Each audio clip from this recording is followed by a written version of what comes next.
Everyone, आज इसमें हम केवीएस 2015 का म्यूज़िक पेपर नहीं है, सॉरी, ये फर्स्ट पेपर है। फर्स्ट पेपर डिस्कस करने वाले हैं और इसमें हम सारी चीज़ें डिस्कस करेंगे, ठीक है। तो सबसे पहले हमें ये सिमिलर जो मीनिंग होते हैं ना, जिसको हम सिनोनिम्स बोलते हैं, जो हम है ना, इसमें से बताना है कि डिटरमाइंड का क्या होगा। प्रपोजफुली, डिसाइडेड, डेडली, स्टबन। देखो, डेडली खतरनाक होता है, डिसाइडेड निश्चय होता है, प्रपोजफुल स्टबन आएगा यहाँ पे। There will be the decided. Okay, determined का जो मतलब होता है डिसाइड।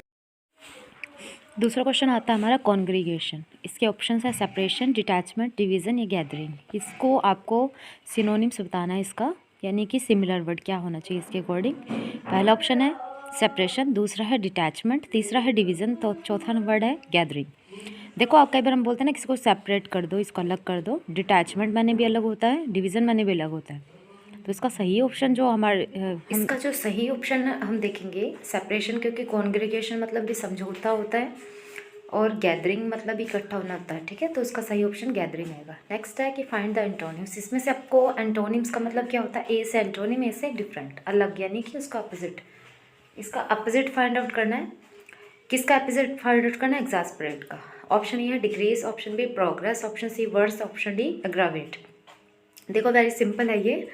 एग्जास्परेट का मतलब होता है कि किसी बात को बहुत बड़ा चढ़ा कर बोलना है, फिर बदतर कोई कंडीशन होती है, वो चीज़ है। डिक्रीज का मतलब होता है कम करना, प्रोग्रेस का मतलब होता है उन्नति करना, वर्स का मतलब भी यही होता है कि बहुत बदतर कंडीशन, और एग्रावेट का मतलब भी यहीं यहाँ पे ये लेंगे, क्योंकि हम कई बार बोलते हैं ना कि उस इंसान का नेचर बहुत अग्रेसिव है, बहुत आक्रमण करता है। यानी कि अग्रेसिव का मतलब होता है कि छोटी सी बात पे हाइपर होना, तो यहाँ पे ये नेगेटिव वे में दे रहा है।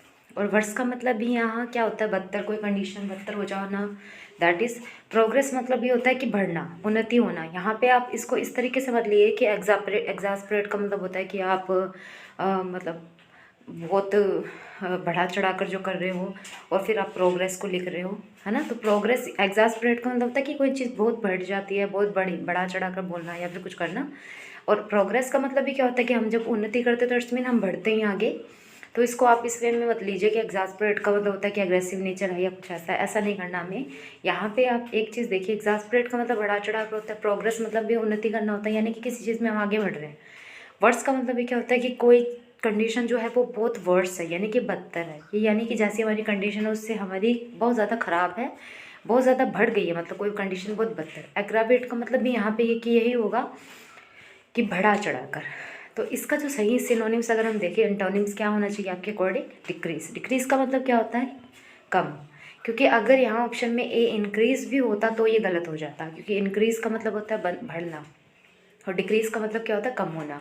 तो एग्जास्परेट का मतलब होता है कि किसी चीज़ को बढ़ाकर बोलना, decrease that is related to कम करना। ओके, नेक्स्ट है क्वेश्चन है मैरियार्ड।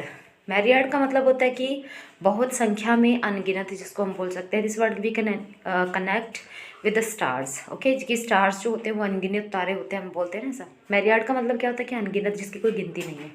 उसके बाद आता है ऑप्शन, देख लेते हैं हम इसके। पहला ऑप्शन है फ्यू, दूसरा ऑप्शन है इनफ्लेक्सिबल, तीसरा ऑप्शन है वेरियस, और फोर्थ वन इज ये एक्सपेक्टेड। यहाँ पे आपको अलग बताना है, यानी कि इसका अपोजिट बताना है। मैरियार्ड का अपोजिट क्या होगा? इनफ्लेक्सिबल का मतलब होता है कि जो लचीला नहीं है, क्योंकि हम बोलते हैं ना उसकी बॉडी बहुत फ्लेक्सिबल है। तो इनफ्लेक्सिबल का मतलब होता है कि जिसकी बॉडी लचीली नहीं है या फिर जिसमें लचीलापन नहीं है। फिर सी है हमारा वेरियस। वेरियस का मतलब भी हम ये वेरियस जो है ये मैरियार्ड का सिनोनिम्स हो सकता है, क्योंकि वेरियस मतलब भी क्या होता है? अनेक होते हैं। अनेक का मतलब ये होता है कि भाई जिसकी गिनती नहीं कर सकते हम। एक्सपेक्टेड का मतलब क्या होता है? एक्सपेक्टेड का मतलब होता है कि जिससे हमने कोई आशा रखी हो, एक्सपेक्टेड हम उसको बोलते हैं। एक होता है एक्सेप्ट, उसका मतलब होता है अलावा। यहाँ पे है एक्सपेक्टेड। एक्सपेक्टेड का मतलब होता है, हम कहते हैं ना, मैंने कभी तुझसे ऐसे एक्सपेक्टेड नहीं रखी थी, ऐसे एक्सपेक्ट नहीं रखी थी, यानी कि आपने उससे कोई होप नहीं रखी थी।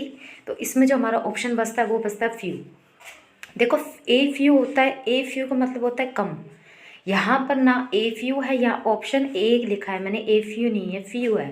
फ्यू का मतलब होता है कि ना के बराबर, मतलब जो चीज़ है ही नहीं है, दैट इज़ फ्यू। कि हम कहते हैं कि there has a few milk, मतलब कि कोई दूध है ही नहीं है, वो चीज़ हो गई ना। फ्यू वर्ड ऐसे ही दे दिया कि मतलब नेगेटिव में आएगा कि कोई चीज़ है ही नहीं है। अगर यहाँ पे एफ यू होता तो इसका हम कह सकते हैं कि थोड़ी मात्रा में, बिल्कुल थोड़ी मात्रा में है, यानी कि वहाँ पे कुछ चीज़ ऐसी है कि थोड़ी सी मौजूद है, ए फ्यू। और फ्यू का मतलब होता है जो बिल्कुल ही मौजूद नहीं है, दैट इज़ फ्यू। मैरियार्ड का अगर हम अपोजिट देखें तो क्या आना चाहिए आपके अकॉर्डिंग? फ्यू आना चाहिए। इनफ्लेक्सिबल नहीं होगा, वेरियस नहीं होगा, एक्सपेक्टेड तो बिल्कुल भी नहीं होगा, क्योंकि ये तो बहुत डिफरेंट हो गया। तो option A will be the right. Next question है, यहाँ पे आपको विपरीत शब्द चुनना। ये हिंदी का आ गया, ठीक है। यूनिट बी आ गई हमारी अब केवीएस के अकॉर्डिंग। अब किसका विपरीत देखना है आपको? स्वपन का। स्वपन मतलब हमें पता है सपना, ठीक है। इसके ऑप्शन देख लेते हैं। ये क्या है? निंद्रा। ऑप्शन बी है जागरण। ऑप्शन सी है ध्यान। ऑप्शन डी है मनन। अब देखो इसका एक चीज़ आप ध्यान रखना, स्वपन का मतलब क्या होता है कि भाई हम सो रहे होते तभी तो सपने आते हैं, हमें दिन में तो कोई सपने नहीं आते। तो स्वपन इज रिलेटेड टू, यहाँ से आप ये स्लिप से ले लो कि सो रहे हैं हम तभी ये चीज़ आ रही है। और निंद्रा का मतलब क्या होता है? सोना, ठीक है। दैट इज़ ऑल्सो इसका सिनोनिम्स हो गया। ध्यान, अब हम कभी मेडिटेशन करते हैं, ऑब्वियसली हम अपनी आंखें क्लोज रखते हैं, हम खो जाते हैं, ठीक है। जाग के तो मेडिटेशन नहीं होता, ऑब्वियसली आइज क्लोज करके मेडिटेशन होता है। तो ध्यान। मनन का मतलब यही होता है, ठीक है। तो इसका डी ऑप्शन नहीं होगा। इसका विपरीत शब्द अगर हम देखें तो बी होगा, जागरण। ओके, गलती से बी डी हो गया। Option B will be the right answer, Jagran. अब यहाँ पे ये मैथ का है क्वेश्चन आपका, यानी कि जी वो आप इसको बोल सकते हो रीजनिंग। संख्या चुननी है इसकी। अब देखो 4 की 16 आया, अब 9 के इक्वल में क्या आएगा? ये क्वेश्चन में आए हुए हैं, पेपर में क्वेश्चन आए हुए हैं, तभी मैंने आपको करवाया। 4 का 16 आया, 9 का क्या होगा? अब देखो ये 4 का स्क्वायर किया है इन्होंने, 4 चौक 16, यानी कि 4 का स्क्वायर हुआ। अब 9 का स्क्वायर क्या होगा? 9 मल्टीप्लाई 9 क्या होगा? 81 होगा, ठीक है। ये तो इजी सा है, आप फाइंड आउट करके बता ही सकते हो। 4 का स्क्वायर क्या हुआ? 16, और 9 का स्क्वायर अगर हम देखें तो क्या आएगा? 80 नहीं होगा, क्योंकि 9 को अगर आप 2 से मल्टीप्लाई करते हो तो दैट इज़ 18। लेकिन अगर हम स्क्वायर की बात करते हैं तो स्क्वायर का मतलब होता है कि जो डिजिट्स आपको दिए है उसी को उसी डिजिट से मल्टीप्लाई करना। जैसे मैंने यहाँ को 4 से 2 से मल्टीप्लाई नहीं किया, 4 को 4 से मल्टीप्लाई किया, तब 16 आया है। अगर मैं यहाँ पे 9 को 9 से मल्टीप्लाई करती हूँ तो क्या आंसर आएगा इसका? 81 आएगा, ठीक है। अगर आपसे 4 का क्यूब पूछा जाता, यहाँ पे अगर दिया होता 64, 64, यहाँ पे अगर 16 के प्लेस पर 64 दिया होता, इसमें ये 4 का क्यूब है, ठीक है। तो फिर 9 का क्यूब अगर आपको निकालना हो तो क्या होगा? 9 का क्यूब, 9 स्क्वायर इक्वल 81 होता है, और 9 का अगर क्यूब निकालना है तो कितना होगा आपके अकॉर्डिंग? आप प्लीज़ कमेंट में बताइए। 4 का स्क्वायर क्या होता है? 16, तो 9 के इक्वल में क्या आएगा? 71 नहीं होगा, 80 नहीं होगा, 90 नहीं होगा, 81 होगा। तो हमारा इसका जो सही आंसर आएगा वो क्या आएगा? Option number D.